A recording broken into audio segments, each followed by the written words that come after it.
Right now at 6 o'clock, a mother charged in connection to the death of her child. We'll tell you what police said happened. Plus, charges upgraded for a man accused of hitting a police cruiser, leading to the death of a Hartford detective. Also, new action from the Biden administration aimed at curbing gun violence. We'll have details on that plan. All local, all morning. This is Fox 61, Connecticut's news station.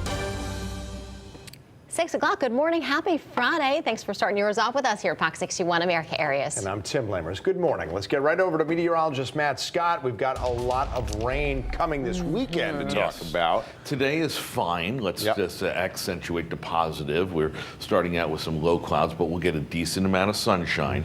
And then as we increase the clouds later on tonight, that's when things begin to go downhill. Cool, crisp start to the day. Got a couple of low clouds out there. Not a big deal. We'll check visibility. Increasing clouds throughout the day. Today's the last day of the seasonal temperatures because unfortunately the weekend is going to really cool things down and wet things up. We'll talk about that. There's nothing on the radar now. Few clouds. You can see more likely down towards the shoreline. Still watching this mess of a system, but if you were with us yesterday, we were talking about how it was going to get its act together, and that's exactly what it's doing. The low itself still well down to the south, just churning some rain into the outer banks, and eventually that tropical low is going to move up here, possibly even striking some well to the south of us with some tropical storm characteristics. Here's tomorrow morning, just to time it out. You've got a few hours in the morning to midday before the rain starts to move in from the south. And once it comes in, as you can see, it's going to hang out for a while. How strong? That's what we'll focus on in a couple of minutes, show you a couple of the latest guidance models as to what to expect, because unfortunately, the rain's going to hang out for a bit. 51 for now for the high schoolers getting on the bus. More clouds later on, 72 later on today. Still seasonal, still normal for highs. Talk about the cool, dreary weekend coming up. Oh, Symphony, I don't like saying that. That's what we have to deal with. I know. But the good news is fall is going to officially start. Overnight tonight while you sleep. It's my season. Let me go find my Uggs. Yeah. All right, let's get you up to speed with what's happening outside. We are accident-free so far on this Friday, but we are seeing a few closures out there starting in New Haven this morning. We've been tracking this. On Route 15 northbound, exit 59 off-ramp is closed this morning due to a fire, but it doesn't appear to be impacting traffic out there so far. Here in the capital city, taking a quick look at the drive times, 91, 84 on Route 2 looking good so far in the 6 o'clock hour. As we take a live look in the capital city this morning, the traffic volume is starting to pick up. And let's check out the New Haven drive times. 95 south, you would get to Bridgeport in about 26 minutes. 91 and 95 looking good out there. As we wrap with a live look in New Haven, I'll have another update at 6:30. A New Haven mother is facing charges in connection with the death of her 10-month-old baby. Yeah, police said the boy had multiple drugs in his system when he died. Let's get out to Fox 61's Brooke Griffin. She's live outside the New Haven Police Department with more details on the charges that the mother is facing. Brooke, good morning. And good morning to you both. That medical report says that little 10-month-old baby boy had multiple drugs in his system at the time of death, including the deadly drug of fentanyl. Now, as of this week, the mother of that little boy, 40-year-old Alexandra Polino, is now facing 1 count of manslaughter and 2 counts of risk of injury to a child after that report shows that the baby had fentanyl 3 months ago. She was arraigned this week and now out on bond with a November return date to court. And a recent report from the Office of Child Advocates shows that these types of deaths have become increasingly more common here in Connecticut. The infant and toddler fatality report shows that there have been at least 8 deaths between 2019 and August of 2022. Officials say that these are being ruled as homicides because illicit drugs can create an unsafe environment for a child. They say that is a form of neglect. A Hartford healthcare doctor tells us sometimes people aren't even aware fentanyl is in the drugs that they buy, making it even more dangerous. But if you're somebody that wants to try to stop using, there is help out there. If you are using these illicit substances and you want to stop, there are effective treatments that work and are available across Connecticut. And to find help near you, there's a lot of options that you can call, maybe check out some websites. The first one being Call 211. They are able to recommend treatment options. Medical professionals are able to help as well. They say there are a lot of options out there. Live in New Haven, Brooke Griffin, Fox 61, Connecticut's news station. Brooke, thank you. Such a sad story.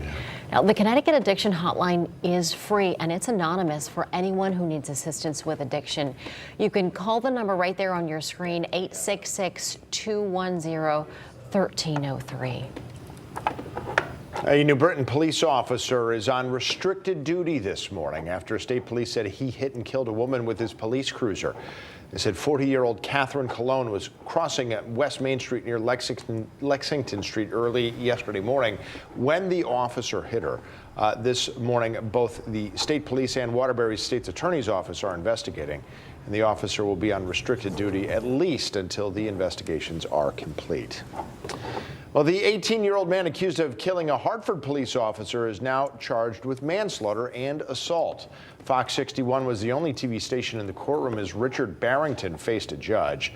According to his arrest warrant, Barrington has no driver's license or insurance and was driving a car with fake plates back on September 6. That's when police said he sped away from a traffic stop and slammed into a police cruiser, killing Detective Robert Garton and hurting Officer Brian Kearney.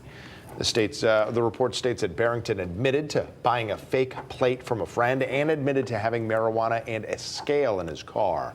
Now, Garton's fellow officers showed up in court yesterday and had this message for lawmakers. If you're going to tell us that we can't put the community at risk, well, then I think the people that are driving those cars, like Mr. Barrington did, need to know if they do that, the penalties are going to be increased and not be a misdemeanor. So Barrington remains in custody on a $1 million bond and is due back in court next week. A man living in Norwich is back in police custody facing federal gun charges, accused of a deadly shooting in New Orleans nearly a decade ago. Police arrested Blair Taylor on Wednesday. Last month, Taylor was indicted on charges from the Federal Gun Control Act connected to what is known as the Burgundy Massacre. Police say Taylor and another man opened fire at a house party in New Orleans back in August of 2014, killing 2 people and hurting 5 others. The men were convicted in the case and sentenced to life in prison. The U.S. Supreme Court later ruled the non-unanimous jury votes in their case were unconstitutional, and both men were acquitted. Taylor was released from prison last year. He moved to Norwich after that. State lawmakers are calling for reform and greater oversight of election security. During next week's special session, the legislature is planning to finalize a plan to secure an election monitor for the November mayoral race in Bridgeport. The state's Election Enforcement Commission is investigating allegations of absentee ballot fraud in the mayoral primary there. Majority legislative lawmakers tell Fox 61 political reporter Emma Wolfhorst that they will not be taking up the bigger issues of election security and reforms, despite calls from some of their peers.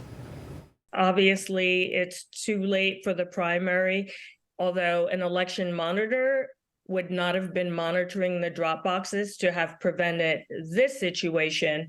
But I believe what the legislature intended to do was to have a monitor in place in Bridgeport as it has in the past. So I would love to see that in place in time for the general election. We are blessed to have an opportunity next week with a special session dedicated to our election laws. We have an opportunity to correct this. We all know about it and we all can see it. So let's do something about it. While an election monitor would not have prevented the alleged interference, Republican Senator Kevin Kelly says legislative majority leaders are trying to use one as a blanket fix. He's advocating for tighter security for ballot drop boxes. Today, volunteers will gather along the Connecticut River to pick up trash. Organizers with the Connecticut River Conservancy said it's part of the Source to Sea cleanup that's now in its 27th year. That effort runs through tomorrow with the goal of cleaning as much trash as possible. Volunteers will be along the river, stretching from the Canadian border all the way to Long Island Sound.